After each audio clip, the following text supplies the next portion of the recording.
আমার নাম রামকৃষ্ণ, আমি ফিজিওথেরাপি ছাত্র। আমার প্রশ্ন হলো, আল্লাহর আদম হাওয়াকে সৃষ্টি করার কি প্রয়োজন ছিল, অথবা এই বিশ্ব জগৎ এগুলো সৃষ্টি করে কি উপকার পাবেন?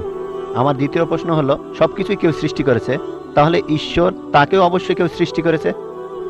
আল্লাহ শব্দটার অর্থ কি? প্রশ্ন করেছেন। প্রথম প্রশ্নটা, আল্লাহ কেন আদম হাওয়াকে সৃষ্টি করলেন, এই সৃষ্টি করার কারণটা কি?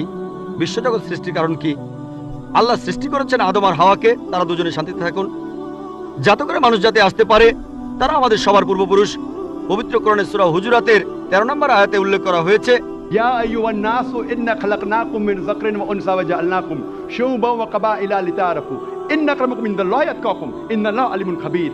হে মানুষ জাতি, আমি তোমাদের সৃষ্টি করেছি এক পুরুষ ও এক নারী হতে, আর তোমাদের বিভক্ত করেছি বিভিন্ন জাতি আর গোত্রে, যেন তোমরা অন্যের সাথে পরিচিত হতে পারো। এই জন্য নয় যে অন্যকে ঘৃণা করবে। আর আল্লাহর কাছে অধিক মর্যাদার সম্পন্ন সেই ব্যক্তি যার আছে তাকওয়া। আল্লাহ যেটার মাধ্যমে মানুষের বিচার করেন, টাকা পয়সা নয়, গায়ের রং নয়, জাতি বা গোত্র নয়, ধর্মমত নয়, সেটা হলো তাকওয়া। সেটা হলো আল্লাহকে মানা, ন্যায়পরায়ণতা, ধার্মিকতা। তাহলে আদম আর হাওয়া আলাইহিস সালাম, তারা আমাদের সবার পূর্বপুরুষ। আপনারও পূর্বপুরুষ, আমারও পূর্বপুরুষ, সব মানুষের। সেজন্য আপনাকে ভাই বলে ডেকেছি। ভাই, সব মানুষ ভাই ভাই। আল্লাহ বলেছেন, ইয়া আইয়ুহান নাস, হে মানুষ জাতি। আর পবিত্র কোরআনে সূরা ইসরার 70 নম্বর আয়াতে উল্লেখ করা হয়েছে, ওয়া লাকাদ কাররামনা বানি আদমা।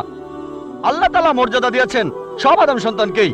হোক আপনি জন্ম নেন ইন্ডিয়ায়, আমেরিকায়, ইংল্যান্ডে, জন্মান কোনো হিন্দু পরিবারে বা মুসলিম পরিবারে বা খ্রিস্টান পরিবারে, আল্লাহ বলেছেন তিনি সব মানুষকে মর্যাদা দিয়েছেন।